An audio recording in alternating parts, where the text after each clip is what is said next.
असा पॉईंट टाका, मागील पडलेले क्वेश्चन म्हणून घ्या. एक व्यक्तीने मागील पडलेले क्वेश्चन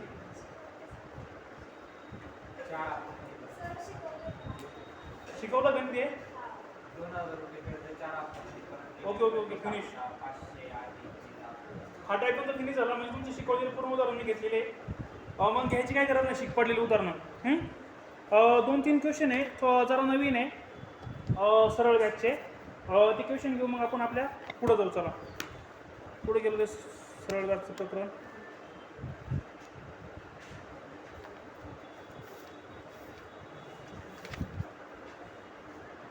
घ्या 3200 रुपये. पहिला क्वेश्चन घ्या. नाही का तरी घेतो, चालू याचं काम संपलं आता.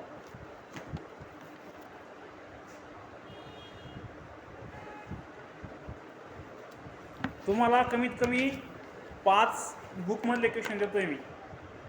5 बुकमध्ये जेवढं पण इम्पॉर्टंट मला वाटतंय तेवढं मी एकत्रित करून देतो तुम्हाला. फास्ट ट्रॅक पण आहे, RS अग्रवाल पण आहे, कोकिळा पण आहे. त्याच्यानंतर माझ्या मोबाईलमध्ये 2 नोट्स सेव्ह केले आहेत ते पण आहे. त्याच्यानंतर हे बुक जे असतं जम्बो हे पण असतं त्याच्याकडे. आता काय असतं माहिती का, एक सिलेबस कवर केल्यानंतर त्या बुकचं ओव्हरव्ह्यू घ्यावा लागतो. जे उदाहरणं मी शिकवले सिलेबसमध्ये पण ते पेपरला आलेले त्या टाईपची उदाहरणं, ते टाईप पण कवर करून घ्यावं तुम्ही. त्याच्यामुळे टेन्शन घेऊ नका, तुमचं जे पण होईल ते ऑल ओव्हर क्लिअर होऊन जाईल. त्याच्या बाहेरचं गणित तुम्हाला शक्यतो 99% बाहेरचं गणित पडणार नाही, गॅरंटी. पडलं बी थोडं चेंज होऊन पडेल. जी आहे ती बेसिक तुम्हाला मी शिकवलं ऑलरेडी, त्याच्यावरती उदाहरण सॉल्व्ह होऊन जाईल. आता घ्या पुढचं. 3200 रुपये मुद्दलाचे. 3200 रुपये मुद्दलाचे. 3200 रुपये मुद्दलाचे 4% दराने 4% दराने 4 एप्रिल 2012 पासून 4 एप्रिल 2012 पासून तर 16 जून 2012 पर्यंत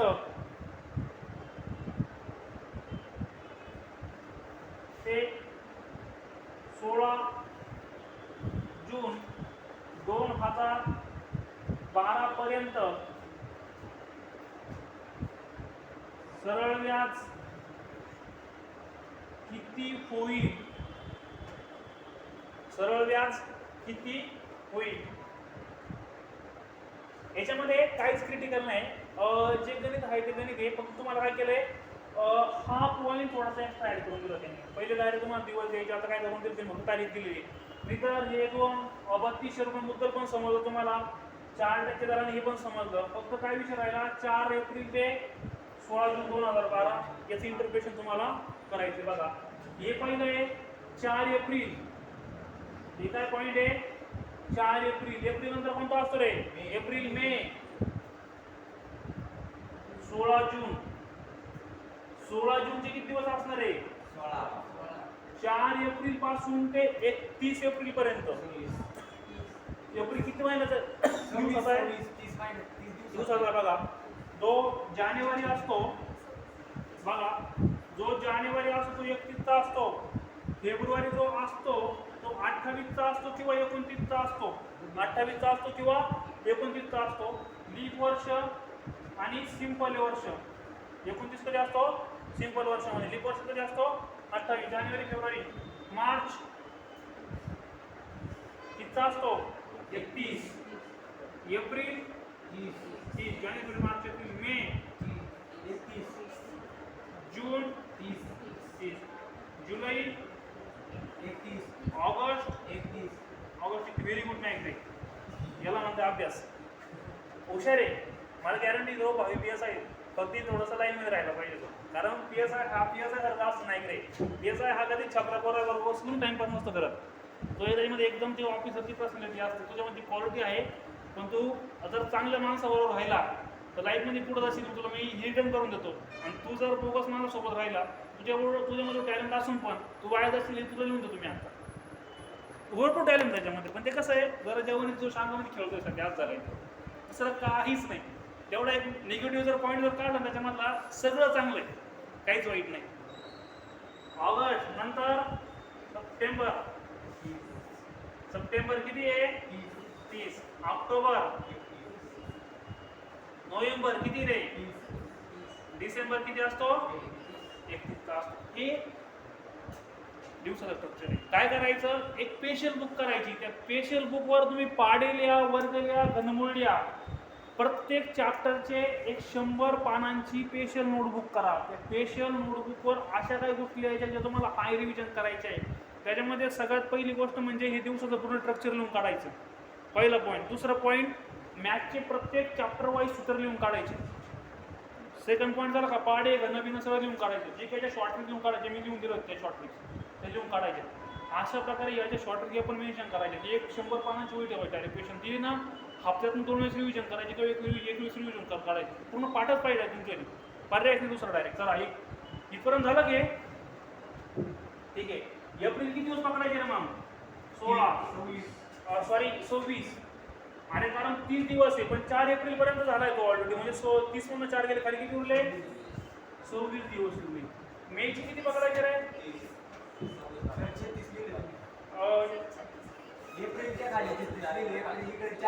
एप्रिल हा 26. ओके. मेचे किती पकडले 31. या पूर्ण दिवसांची बेरीज करा रे. 26, 31 आणि 16 किती झाले, 76 आले टोटल. नाही 73 झाले, 73. अरे 73 झाले टोटल. यांची बेरीज किती झाली टोटल 73. आता 10.4% दराने म्हणजे आपण दिवसाला कशाने भागणार रे, 365 ने भागणार. कशाने भागणार 365. म्हणजे बघा इथं कसं असणार आहे आता 3200. तुम्हाला माहिती आहे आता मदक भागिले 100 बरोबर काय असणार आहे, सरळ व्याज. मुद्दल किती इथं 3200. दर किती रे, कालावधी किती आहे 73 भागिले 365 भागिले 100. चला भाग द्या. 2 0 2 0 कॅन्सल झाले. आता खालचं पूर्णपणे संपून गेलं 100 विषय. आता राहिला फक्त वरचा विषय. तर वरती जर आपण बेरीज जर केली तर 73 5 365 होतं का रे, होतं ना. ज्या तुम्हाला संख्या भेटतात त्या अशा अप्रोप्रिएट भेटतात, जेणेकरून भाग जाऊ शकतो. मग डायरेक्ट भाग देणं ट्राय करायचं. 73 5 365. मला पण माहित नव्हतं, पण माझा अंदाज होता की जर इथल्या कुठल्या पण संख्येचा 365 भाग जात नाही तर 100% 73 ने भाग जाईल. आणि डायरेक्ट मी शेवटी 5 बघितला म्हणून त्याचा गुणाकार केला. 5 येणार. 5 येण्यासाठी किती गुणलं पाहिजे त्याला 5. म्हणजे 73 ने जर भाग दिला तर डायरेक्ट 73 5 365. चला ठीक आहे. 32 गुणिले 4 किती झाले, 4 गुणे 8 4 त्रिक 12 आणि 5 नाही आता 5 ने काय करायचं, 5 ने गुणिले तो भागिले 5 आहे. 5 काय आहे भागिले 5 ने भाग द्या. 5 आहे 5 5 गुणे 10 2 उरले 5 5 25 5 5 25 25.6 5 5 25.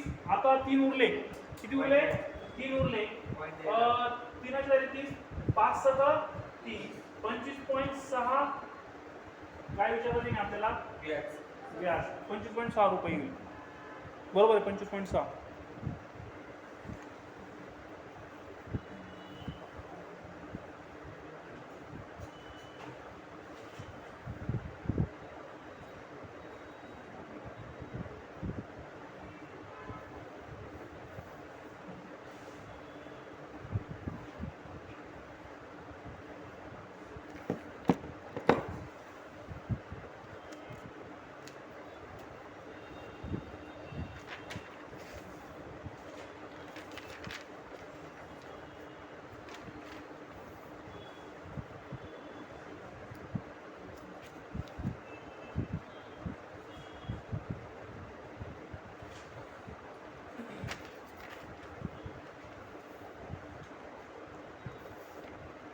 तुमची एक्स्ट्रा प्रॅक्टिस म्हणून मी हार्ड उदाहरणाची प्रॅक्टिस करून घेतोय. त्याच्यामुळे डोंट वरी, घाबरायचं काही कारण नाही.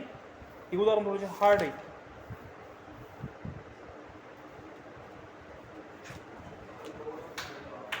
टफ उदाहरण थोडेसे वेगळे.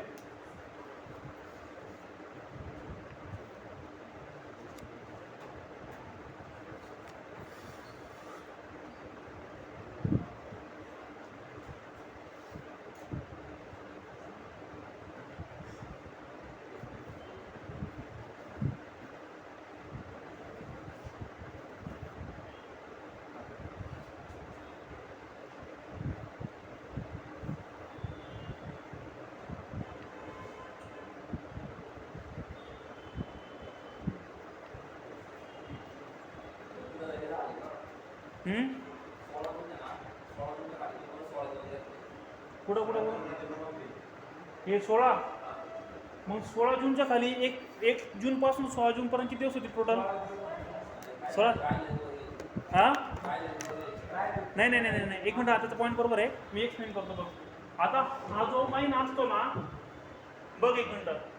या महिन्यामध्ये आपण दिवस कधी पासून पकडणार आहे? 4 एप्रिल पासून ते 30 एप्रिल पर्यंत.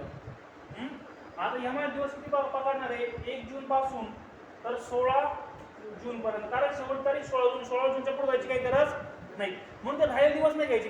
दिवस कोणते घ्यायचे? बघा, जो स्टार्टिंगचा महिना असतो ना, याच्यामध्ये राहिलेले दिवस घ्यायचे. आणि जो शेवटचा महिना असतो ना, त्याला काय घ्यायचे? झालेले दिवस घ्यायचे. इथं पण दिवस पकडणार आपण झालेले. इथं काय नाही.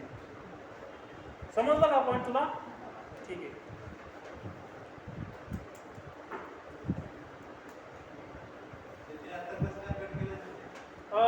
त्र्याहत्तर आणि 362 भागाकार केला. 73 5 362 डायरेक्ट असा भागाकार करेल तो.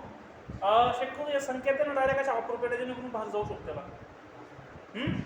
तुम्हाला संख्या कधी पण अशा अप्रोप्रिएट आहे जेणेकरून भाग जाऊ शकतो. 73 डायरेक्ट 362 ला भाग होतो म्हणून तिला 73 झाली. म्हणून इकडे बघा, दिवसाच्या ठिकाणी किती येणार माहिती आहे का? काय सांगतो मी, दिवसाच्या ठिकाणी कायम 73च्या पाड्यामध्ये भाग संख्या येणार. काय ना, कायम 73च्या पाड्यामध्ये एक 73 येणार किंवा 146 येणार. किती येणार? 146 किंवा असं येणार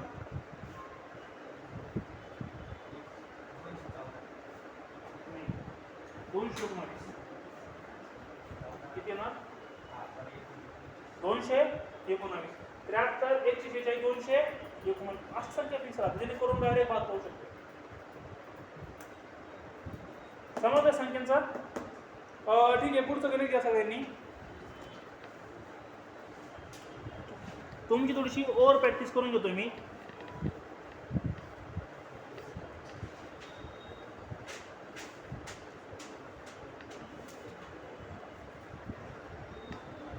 पुसायला कुठे गेला आपलं रे?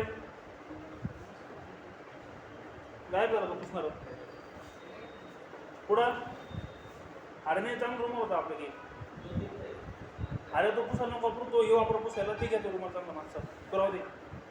तू घे ना, तू फेक ना कुठं रूमात.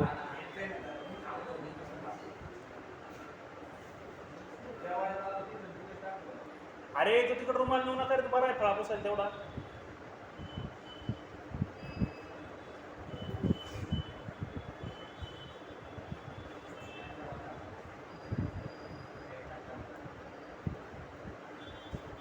ठीक आहे.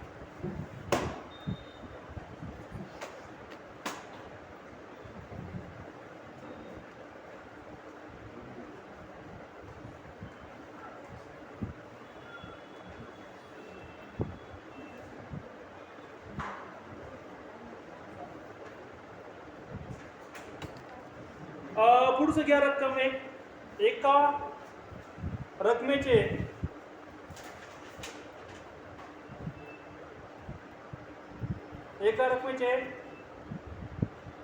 सरळ व्याजाने 2 वर्षाची रास.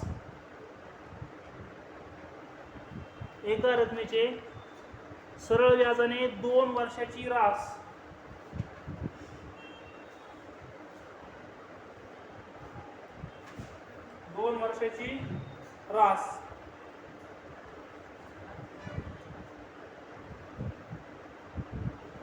सरळ व्याजाने 2 वर्षाची रास. कुठे गेलं गणित ते? हा ठीक आहे. 8,000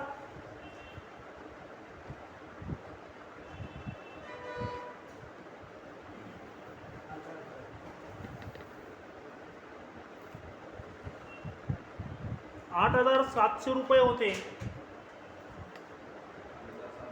8,700 रुपये होते. एका रकमेची सरळ व्याजाने 2 वर्षाची रास 8,700 रुपये होते आणि 3.5 वर्षाची रास 3.5 वर्षाची रास. याला रास म्हणत्या किंवा दुसरा एक शब्द आहे मिश्र रक्कम. तो शब्द काय आहे? मिश्र रक्कम. याचा अर्थ असा असतो दोघांचा, रास आणि मिश्र रक्कमचा, की मुद्दल प्लस व्याज. मुद्दल प्लस व्याज हा दोन शब्द आहे. रास किंवा मिश्र रक्कम त्याचा अर्थ असा आहे मुद्दल प्लस व्याज. आता 3.5 वर्षाची रास किंवा मिश्र रक्कम ही 9,600 रुपये होते. 9,600 रुपये होते. तर मुद्दल शोधा. तर मुद्दल शोधा.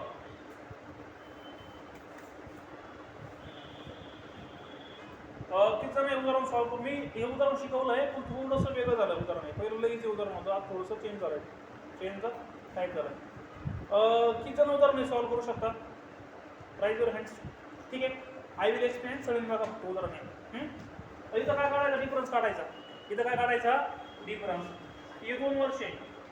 इथे 2 वर्ष. हे 3.5 वर्ष आहे. हे किती आहे? 3.5 वर्ष. आता 2 वर्ष आणि 3.5 वर्ष याच्यात फरक किती आहे रे?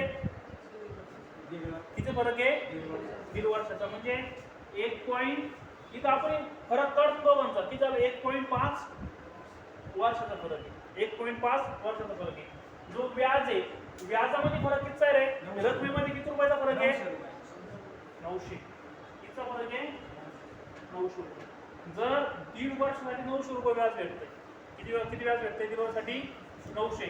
तर 2 वर्षासाठी 100 रुपये व्याज भेटेल. किती भेटेल? अरे नाही, ही रास आहे. ही काय आहे? रास. ही जी आहे ना, ही जी रक्कम आहे ना, मुद्दल प्लस व्याज. ही काय रक्कम? मुद्दल प्लस व्याज. आपल्याला फक्त व्याज काढायचं. काय काढायचं आहे आपल्याला? फक्त व्याज काढायचं आहे. जर 1.5 वर्षासाठी 900 रुपये व्याज भेटतं, 2 वर्षासाठी, कारण आता 1.5 वर्षाचं व्याज समोर 900 रुपये. आपल्याला याच्यामध्ये ती किंमत टाकून आपल्याला मुद्दल काढायची. याच्यामध्ये किंमत टाकून आपल्याला मुद्दल काढायची. त्यासाठी आपल्याला 2 वर्षाचं व्याज काढावं लागेल. 2 वर्षाचं काय काढावं लागेल? व्याज. 1.5 वर्षाचं व्याज आपल्याला 900 रुपये माहिती आहे. 2 वर्षाचं व्याज आपल्याला काढायचं. 2 वर्षाचं व्याज किती आहे? 100 रुपये. जर 1.5 वर्षाचं 900 रुपये, तर 2 वर्षाचं किती आहे? 100. तुम्हाला क्रॉस गुणाकार माहिती आहे पुढचा. 1.5 ने काय करायचं? x ला गुणायचं. म्हणजे 1.5 गुणिले x बरोबर 2 गुणिले 900. इथपर्यंत समजलं का? 1.5 गुणिले x म्हणजे एने याला गुणलं आणि एने याला गुणलं. हा 1.5 तिकडे गेला, तर x बरोबर 2 गुणिले 900 भागिले 1.5. 1.5. तर या गुणाकारात काय करायचं माहिती आहे का? जर पॉईंटचा गुणाकार आला ना, तर मी शेवट डायरेक्ट गुणाकार करू शकता, किंवा मग शेवट डायरेक्ट पॉईंट देऊ शकता. शेवट काय करू शकता, किंवा मग तुम्ही पॉईंट कॅन्सल पण करू शकता. पॉईंट कॅन्सल करण्यासाठी या घराचा पॉईंट इकडे 1 सरकवायचा, म्हणजे वरती 0 वाढवायचा. वरती 1 काय करायचं? 1 0 वाढवायचं. म्हणजे खालचा पॉईंट काय झाला? आता कॅन्सल झाला. या घराचा पॉईंट कॅन्सल करण्यासाठी पॉईंट 1 घर इकडे सरकवावं लागेल, म्हणजे पॉईंट घ्यावं लागेल. म्हणजे किती होणार? 15 होणार. त्यासाठी वरती कोणत्याही संख्येला 1 0 वाढवून टाकायचं. 1 0 काय करायचा? वाढवायचा. किंवा त्याचा पण एक घर पॉईंट तिकडं सरकवायचा. आता ठीक आहे. 15 त्रिक 45. 15 सक 90. 15 सक किती झाले? 90. 15 सक 90. 15 सक 90. 6 गुणे x बरोबर 1200. म्हणजे 2 वर्षाचं जे व्याज आहे किती आलं रे? 1200. तुम्हाला एवढं माहिती आहे की 2 वर्षाची रास 8700. 8700 म्हणजे काय असणार आहे? की बघा 8700 म्हणजे हे काय असणार आहे? मुद्दल प्लस व्याज. ही किती? 2 वर्ष. आता तुम्हाला 2 वर्षाचं व्याज माहिती किती? 1200 रुपये. हे किती आहे? 1200. म्हणजे 8700 बरोबर काय असणार आहे? मुद्दल अधिक व्याज किती? 1200. इकडून काय होती? मायनस होती. म्हणजे 8700 मायनस 1200 बरोबर काय असणार तुमची वाली? मुद्दल 8,700 मधनं 1200 गेले 7,500. ते किती उरले फक्त 7,500 रुपये काय आली मुद्दल आली. तुम्हाला हे तरी शिकवलं होतं मी, फक्त हे जो फरक होता तो 2 वर्ष 3 वर्ष असा होता, 1.5 वर्षाचा फरक नव्हता आला फक्त पहिले कधी. समजला पण तुम्हाला? ठीक आहे, नोट करा सगळ्यांनी. आणि आपली व्हिडिओ शूटिंग झाली डाऊन झाली. गरीबाचा कॅमेरा आहे तो. ठीक आहे, क्वेश्चन असा आहे तो की दाखवताशे कोणत्या दराने एक रक्कम 8 वर्षामध्ये दुप्पट होईल. म्हणजे एक रक्कम 8 वर्षात दुप्पट होईल. एक रक्कम 8 वर्षामध्ये दुप्पट होईल. तर 100 भागिले 8 घ्यायचं. 8 एक 8, 8 एक 8, 2 बाकी उरली. 8 एक 8, 8 दुने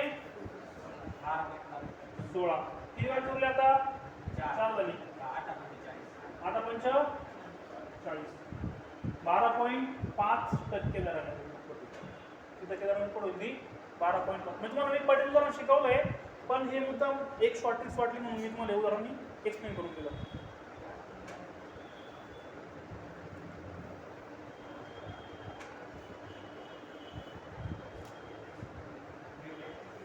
ब्रेक घ्यायचा.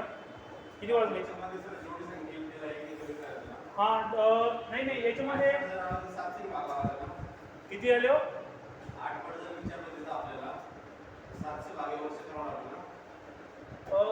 700 भागिले हा तसं पण करता येईल. दुप्पट म्हणल्यावर मग त्याला आपण 100 पकडलं ना. दुप्पट साठी आपण किती पकडला? 100. 3 पट साठी 200, 4 पट साठी 300. तसं पण चालत सेम हे पण करून चालेल. जर 1 पट साठी आपण 100, दुप्पट साठी 100 पकडला तर 3 पट साठी 200, 4 पट साठी 300, 5 पट साठी किती पकडायचा? 400, 6 पट साठी 500. सेम हे पण चालेल. याकडून काहीतरी घ्यायचं. चला लिहून घेऊ त्या कोपऱ्यामध्ये.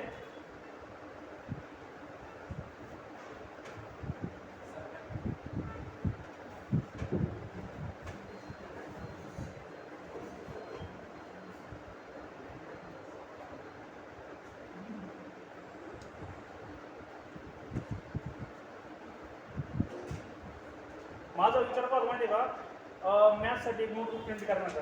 नोटबुक म्हणजे कसं असेल, चॅप्टर असेल ते चॅप्टरचे फक्त पडलेले उदाहरण असतील. पडलेले उदाहरण क्वेश्चन असेल, टाईप नंबर 1 त्याचा पहिला क्वेश्चन खाली स्पेस, टाईप दुसरा क्वेश्चन खाली स्पेस, तिसरा क्वेश्चन खाली स्पेस.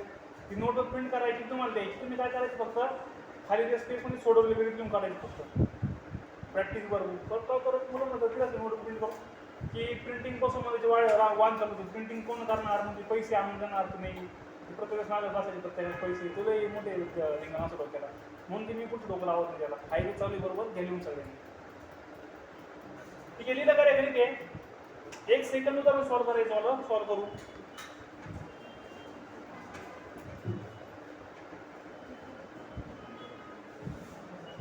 जसाजसे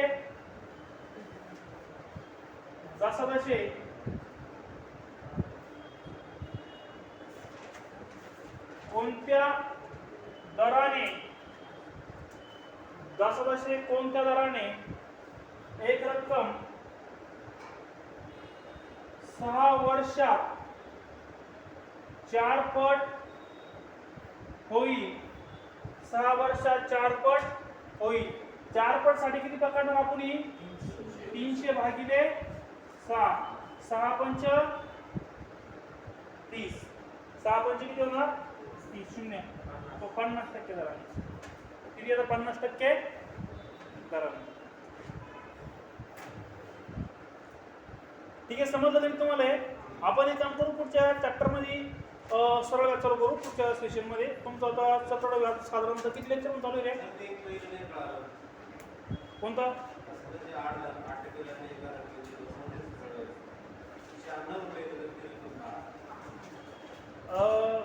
जसे 8% दराने. हा ₹96 ची रक्कम काढा. बघा ते एक्सप्लेन करतो.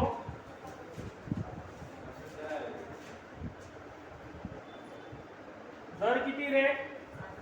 8. किती वर्षामध्ये? 2 वर्ष. किती येते? 2. व्याज किती येते रे सरळ व्याज? 96. आणि मुद्दल विचारली तुम्हाला. तर मग तर बघा तुम्हाला व्याज बरोबर माहिती आहे. मद क भागिले 100. व्याज किती इथं? 96. व्याज किती आहे? मुद्दल किती आहे? नाही. मुद्दलला म माना. दर कितीला आहे तुम्हाला? 8. वर्ष कितीला आहे? भागिले 100. ठीक आहे. 96 ना 100 इकडे गुणिले येणार. 100 काय होणार?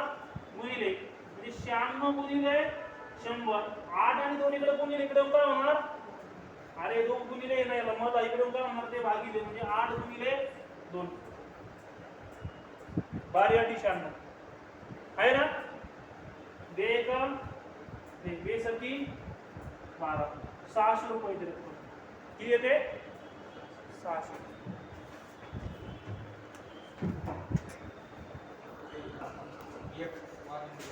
किती मिनिटं झाली एक वाजून? थांबून घेऊ आता 1 मिनिट वाटलं तर. हां सगळ्यांनी 1 वाजून 10 मिनिटाला सगळे लेट येऊ नको कोणी. नाही तर मग आणखी मला आठवड्याला लावू शकतो.